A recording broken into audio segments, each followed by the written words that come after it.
兄弟们，如果你只看到80%资产出售，就断定 TikTok 已经被跪了、沦陷了，那你可能正被人牵着鼻子走。别急着反驳，先回答3个问题。如果 TikTok 真的已经成了美国本土企业，为什么美国政客现在还在不停的放话，不断的加码？如果字节跳动已经彻底交出了控制权，为什么算法源代码到今天仍然不在美国？如果这是一次彻底的失败妥协，为什么全球资本反而抢着进场？本期视频只干一件事，把这盘棋拆到你听懂为止。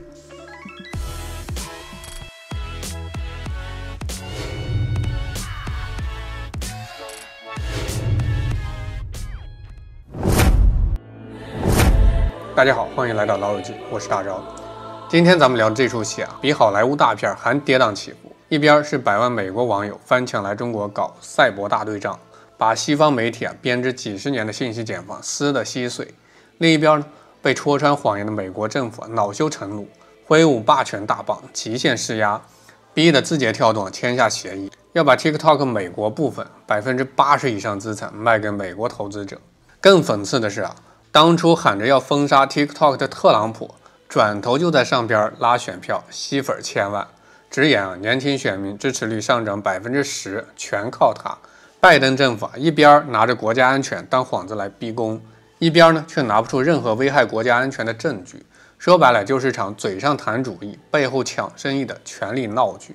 今天咱们就扒得明明白白，先细说赛博大对仗怎么戳穿美式谎言，再看美国施压有多双标，最后搞清楚80%资产出售， TikTok 真的沦为美国本土企业了吗？这一切的导火索是2025年初那场轰动全球的赛博大对仗。当时美国国会刚通过针对 TikTok 剥离法案，扬言强制封杀这款拥有 1.7 亿美国用户的 App， 直接点燃了美国年轻人的怒火。他们不傻，知道 TikTok 不只是娱乐的工具，更是700万家美国小企业的生存平台，是人家的糊口饭碗，是近2/3 30岁以下美国人获取信息的主要渠道。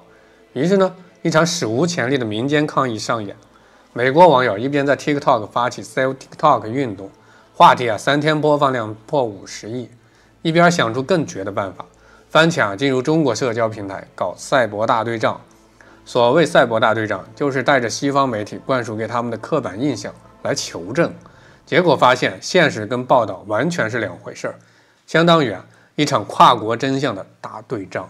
有个美国网友看了10几年中国只有自行车的报道，翻墙刷到中国的350公里时速的高铁视频，直接破防。我被骗了10几年，这速度比美国的飞机还快，为什么媒体从来不告诉我？还有人被灌输中国农村全是土坯房，结果刷到乡村振兴的视频，水泥路通到家门口，村民直播卖农产品，快递直接进村，连发3条视频吐槽西方媒体把这里描述成地狱吗？这明明是我向往的生活嘛！更狠的是巴以冲突相关的对仗，美国主流媒体清一色偏袒以色列，对加沙民众苦难视而不见。可美国网友在 TikTok 上看到的是加沙儿童的求救，被炸毁的医院跟学校。他们翻墙来中国平台找更全面的信息，发现中国媒体报道既客观又详实。有个网友直言，原来我们看到的真相只是政府想让我们看到的，真正的真相被他们死死地捂住了。当时有句评论特别火，我花了20年相信西方媒体，却在20分钟内被中国网友的日常视频打破所有认知。这场赛博大对仗最牛的地方是没动用一兵一卒，就靠民间自发传播，让美国经营数十年的舆论堡垒出现了裂痕。这正应了《孙子兵法》里所言，不战而屈人之兵，善之善也。而美国网友的参与，恰恰是对封杀借口最有力的反驳。你们说 TikTok 传播虚假信息，可老百姓看到的真相，偏偏来自你们要封杀的平台。舆论上的胜利，没让美国政府停下脚步，反而因为丢了面子，后续施压来得更凶狠。这就像《论语》里所言，小人穷斯滥矣。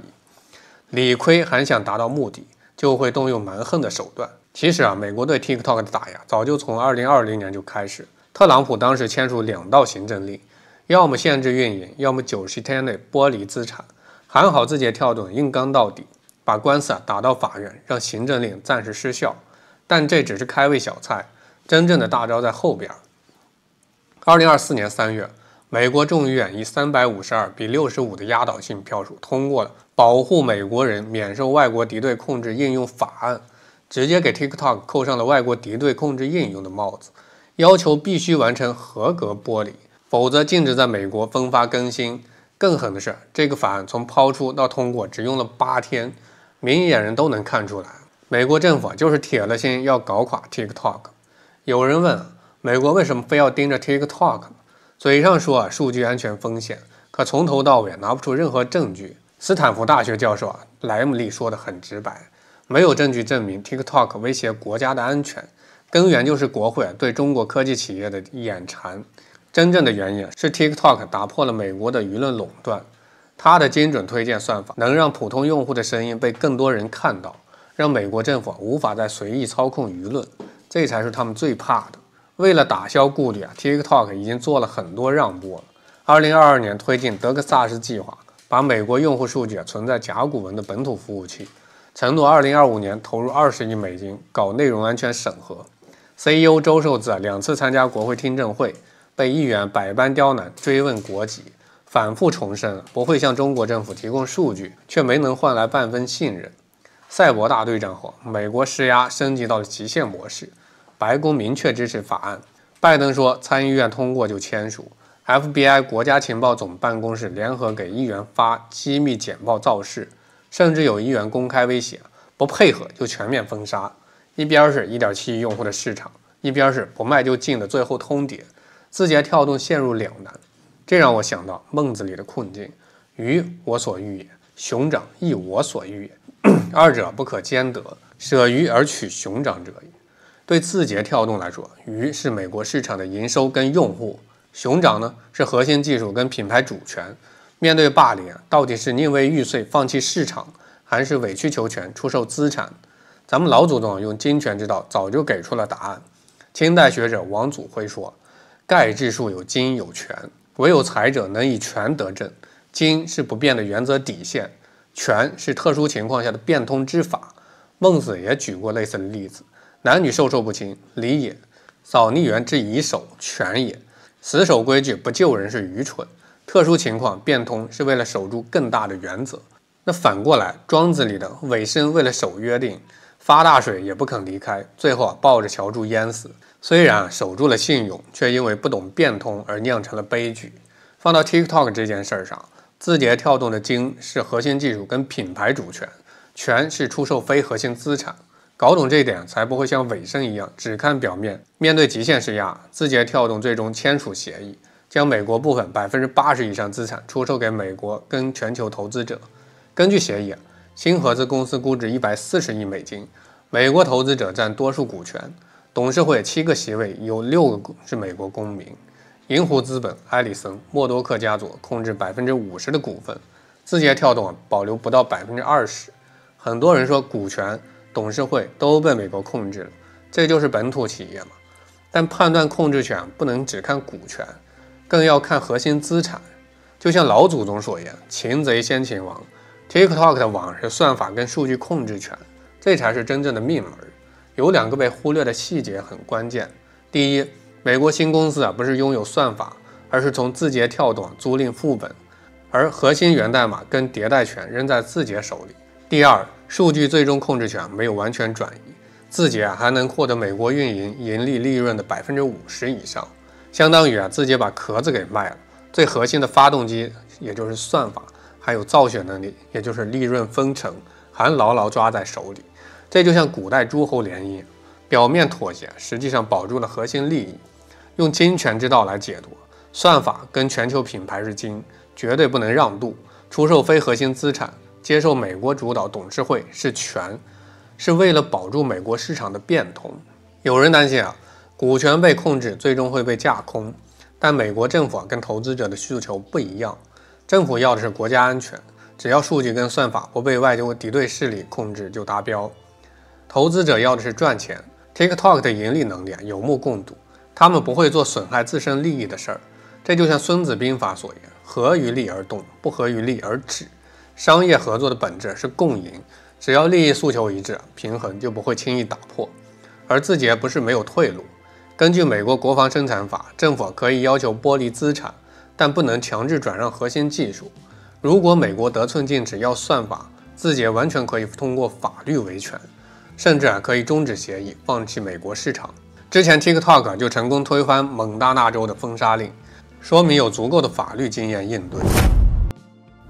还要说一下赛博大对仗的价值，它没白搞。这场运动让全球看到美国打压真实的目的，也让美国民众意识到封杀 TikTok 损害的是自身的利益。毕竟养活了700万家小企业，1.7亿用户依赖它，这种民意基础为字节谈判争取了空间。